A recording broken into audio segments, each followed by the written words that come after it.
as the member of International Olympic Committee.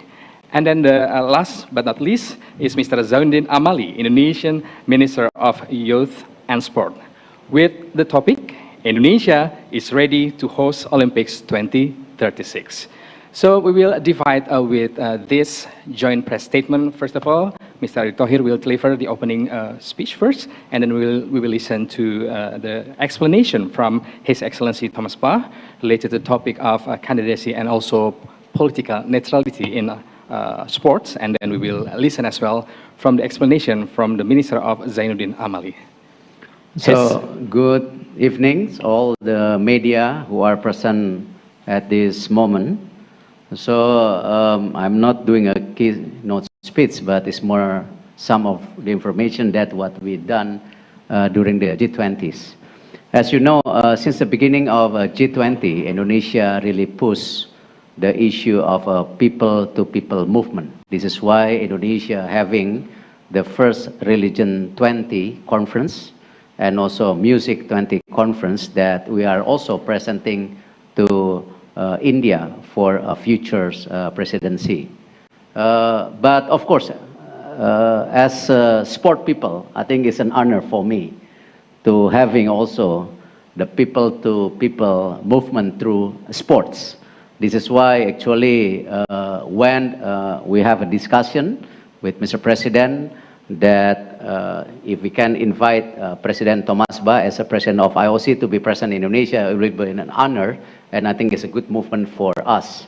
That's why during the leaders' lunch, Mr. Thomas Bach gave a very excellent speech among all the head of nations, and then of course Mr. Thomas Bach will inform the details of his speech during the lunch, but the continuation of that, then this is why our president, President Joko Widodo, this morning having I will say declarations that are where Indonesia stands regarding sport neutralities. This is why I would read what he said this morning as a chair of the G20 in 2022, and together with other G20 leaders. I underscore the importance of sports for health and its power to unite the world, especially in the current global situations.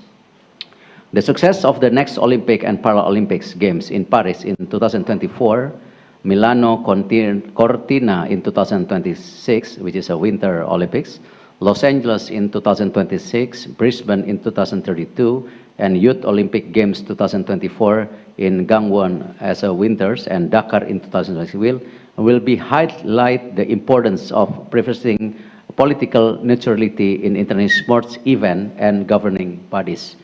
At the same time, Mr. President also saying in his speech, in this occasion, I convey Indonesia readiness to host the Olympic 2036 at the Nusantara capital city. I think this is what a brief opening from me, and I think we can follow to His Excellency Mr. Thomas Bach as a President of IOC. Please, sir. Thank you, Mr. Minister, and dear IOC colleague and a friend. And good evening to all of you. It was indeed a great honor to be invited by your President, Mr. Joko Widodo, for this G20 summit meeting, in particular because the motto of this G20 meeting here was perfectly resonating with our Olympic motto. The motto of the G20 summit meeting was recover together, recover stronger. The new Olympic motto is faster, higher, stronger together. So it was a perfect fit between these two guidelines for how to address the problems we actually share in this very divisive and confrontational world. And this gave me the opportunity yesterday to explain to these world leaders how and how much sport and the Olympic Games are affected by this division in the world. And that actually we can see some trends which would lead there also to the division of the world of sports. And as you may know, the world of sports is the only area at this moment where everybody in the world respects the same rules and where everybody competes with everybody. So we had to experience that a number of governments want to decide which athlete can take part in which competitions. And this is, of course, for international sports, a very dangerous development, because if this would become the norm, international sports would fall apart.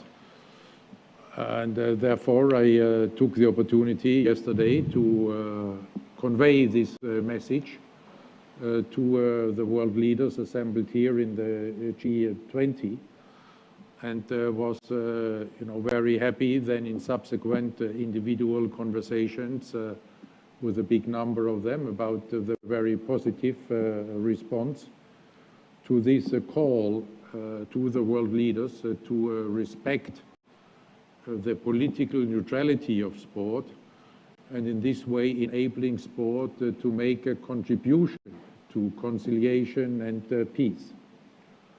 And then I was even more grateful today to be informed about the statement of President Joko Widodo in his capacity as a G20 chair, underlining this the principle of respect for the political neutrality of sport, supporting this the political neutrality, emphasizing the role of sport as a unifying factor in our so divisive world, and at the same time also underlining the importance of sport for a better health and for healthy societies, because health was another very important topic of this G20 meeting,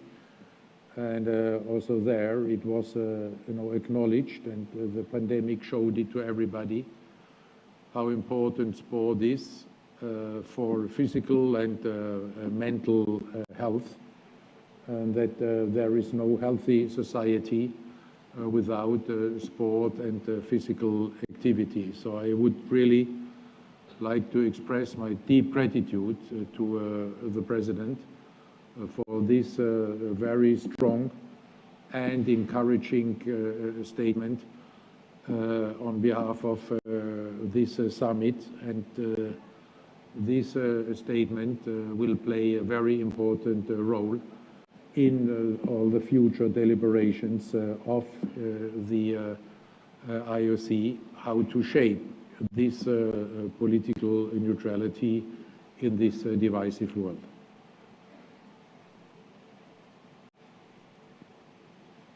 Thank you, His Excellency. Now it's time for Minister Zainuddin Amali for the explanation. Okay. Good evening, all of you. On behalf of the Indonesia government, I would like to thank the Honorable President of the IOC, Mr. Thomas Bach, for attending the G20 high-level conference. We really appreciate your noble presence at this honorable event, which has also given another color and made the world sport community proud in the general and Indonesia in particular. President IOC arrival to Indonesia will have a big impact to the development of sport in Indonesia, especially when it's linked to President Joko Widodo's statement made earlier, namely Indonesia set to host the Olympic in 2036 to come. Indonesia has experience hosting several sporting events in the form of multi-event or a single event. We can prepare all the facilities required by the IOC as we have done when hosting the 2018 Asian Games and Asian Para Games, as well as various other single event activity, including the World Superbike and MotoGP in Mandalika, and various World Championship in several sports, what we have done in Indonesia. I hope the IOC can give us the opportunity to prepare for our desire to host the 2036 Olympics. That's our hope. Thank you. Thank you very much. I can only warmly welcome this readiness of Indonesia, because it is fitting very well into the new philosophy of the IOC for the organization of future Olympic Games. I would like, first of all, to emphasize again what President Widodo has emphasized today, that how much the Olympic Games can contribute to unity. And in fact, they are contributing a lot to unity in the host country, because only the population is coming behind these games, and sport is always a unifying factor for all walks of life in any society. And Indonesia is also a great example for harmony and diversity. And in fact, one of our goals is unity in diversity. And there Indonesia is a living example with your tremendously diverse culture, and the harmony with which these different cultures, religious beliefs and political ideas are living together is really a shining example of this Olympic spirit. And therefore, such Olympic Games here in Indonesia would convey this message of unity in diversity, would convey this message of tolerance and brotherhood. And if I come back to the Olympic motto and to the motto of this summit, would convey this spirit of being together to the whole world. And these Olympic Games happening then in a sustainable city, in a role model for future sustainable and healthy living in Nusantara, with a special emphasis on health and physical activity. So this is a very intriguing project, which I warmly welcome, and for which I offer very close cooperation by the International Olympic Committee to develop this project further. So to come together, again, together, to the best possible Olympic project for Indonesia and the international Olympic community. All right, thank you, His Excellency. Mr. Rector, is there anything else? Is there any question answer first? Okay, so it's time for now for Q&A session for any one of you, or you go first. Yeah. Okay, I'm John Robin from Narasi. First of all, of course, we are surprised of this statement by President Joko Widodo about the Indonesia is ready for hosting the Olympic 2036. But the main question is, how serious is this offer, and why Indonesia want to take part as the host of 2036 Olympics? Thank you.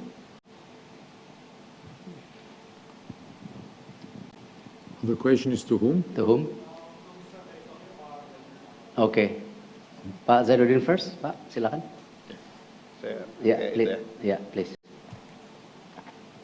Dari dia wartawan sini kan? Iya, wartawan sini. Oke. Baik, kita sangat We are very serious in our offer to host the 2036 Olympics. We are actually bidding for the 2032 Olympics, but we were not fast enough because IOC has named Brisbane as the host of the 2032 Olympics. But we still have the willingness to host the Olympics in 2036. So if you ask how serious we are, yes, we are very serious, and we are experienced in hosting multi-events games. Pak Eric was the chair of the organizing committee, and it was very successful, and we are ready to continue the dialogues with the IOC. We will ask the IOC to give us the guidelines, and we will follow the guidelines.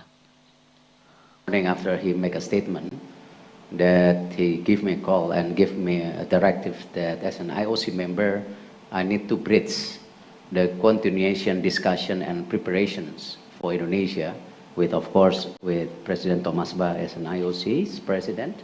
At the same time, to liaison with Minister of Sport, Mr. Zainuddin Amali, and also the NOC President, Mr. Okto.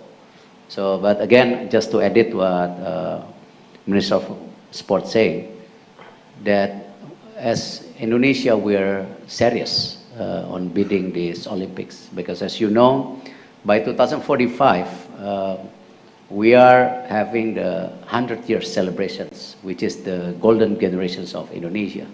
This is why, if you look at some of the big events that host Indonesia, such as G20, I really believe is a very successful G20 event at this moment. Because this is why also why Mr. Thomas Bah insists this is a chance for the world to create peaceful. And you know, the foundation of Indonesia also is unity in diversity, which is, this is what we shown last night during the dinner of the G20 when all the head of nation was there, that this is the belief, and through sport this is something that we can create a peaceful movement. I really hope and we are really serious taking on this, and hopefully we can have also support from our members of IOC. Right, thank you, Minister. Next question, please. Okay.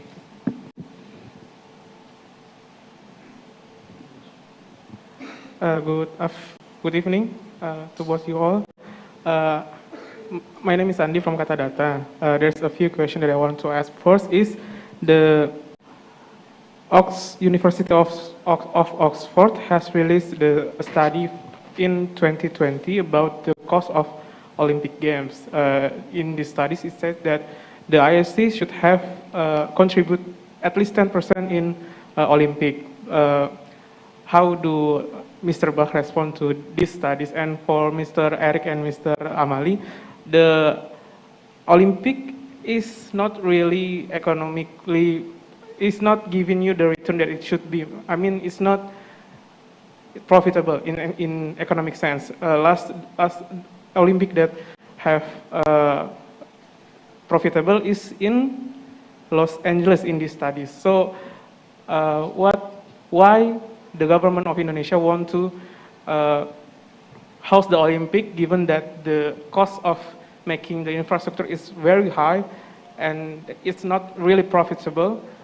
And looking at the last Brazil Olympic or Tokyo Olympic, the state of the infrastructure is not very good. So why?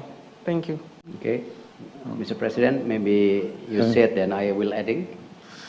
First of all, there are many wrong assumptions hidden in your question. First of all the recent budgets of organizing committees of Olympic Games have at least be balanced, if not profitable.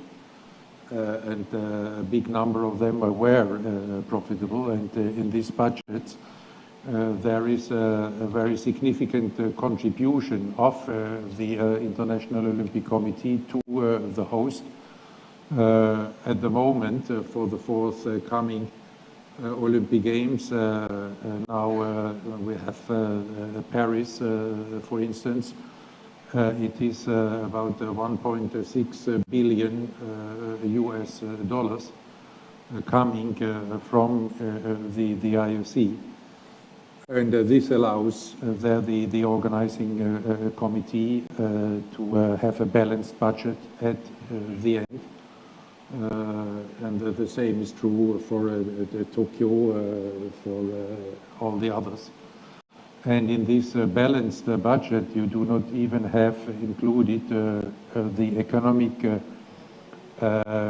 benefits of the host country with regard to the creation of jobs in the host country, not with regard to the increased income from tourism and all the related revenues being created through the Olympic Games. And then not the least, you do not have in this budget the benefits, you know, of the international reputation for a host country being in the headlines for many years in a positive environment like the Olympic Games. And this the countries have understood after the many reforms we undertook in this respect. And this is why I'm sorry to need to tell you that Indonesia is not alone in presenting a candidature there for the 2036. That there are a number of other countries realizing these and many other benefits for their society, for their economy, and therefore are also longing for organizing Olympic Games. Okay. Amin Bora? Yes, okay. Minister, this is not merely about us wanting to record profit. In some of the events that we are hosting, both for single event and multi-events, we are not merely after economical gain, but we believe that there are some added value. If we can host the Olympics, the impact will be significant to our sports development. Currently, we have a grand design for our national sports. And our target is for 100 years of Indonesia's independence. By 2045, we want to be among the 5 best performing nations in terms of sports in the world. That's actually our hope for 2045, Big 5 sports performance. In order to achieve this, we have to make efforts. And we are allowed to dream, right? Who can actually prohibit us from dreaming? As Minister of Sports mentioned, to host Olympic is not just about the number, but I think the big effect of that is basically the movement of the sport itself in terms of the creating the sustainability that our sports organization and also improvement. The second one in terms of human quality, because through sports that we're creating characters that actually can build a nation is stronger through sports. And also if you see what happened in Asian Games, if there is no Asian Games, I don't think we have building more public space in Jakarta. Right now, during Asian Games, of course, at the beginning, people say why the government spending a lot of money on building infrastructures. But at the end, the value of building infrastructures, you can feel it to most of the people. MRT, we built MRT, the beginning is also because of Asian Games. And if you look at also the retrosisat you feel on the stadium itself, right now it's more public space are actually the people can enjoy in Jakarta. At the same time, this is something during COVID, if then we don't have the athlete village, I think having the athlete village during Asian Games actually is one of the key that we are war against COVID was successful, because with this facility actually then suddenly we have a facility for COVID hospital are ready more than for 18 towers, 10,000 rooms that times. So this is a value that adding that when we build infrastructures during sports. So I really believe bidding Olympics in Nusantara as a new capital cities is very important for Indonesia too. Indonesia cannot hold by only a few big cities at this moment. The total populations of Indonesia is 276 million right now. So if we compare to many countries in the world, at least Indonesia need to have we need to have more than 10 big cities. So this is something actually by bidding the host of 2036 actually is again can create more values to Indonesia, not just the numbers. All right. Is there any other question, please? Over there.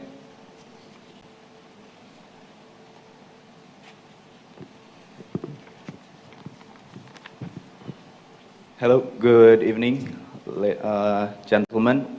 This question is for President Thomas Bach, President of the IOC. My name is Adin from C2Day. Could you maybe give us a glimpse of what are the key factors for a country bidding for the Olympic and reflecting from what you have seen from Indonesia's past international events like the SEA Games and the G20, maybe you could give us a glimpse of how is Indonesia maybe more prepared than the other participating or bidding country like Turkey in the capital of Istanbul. Thank you.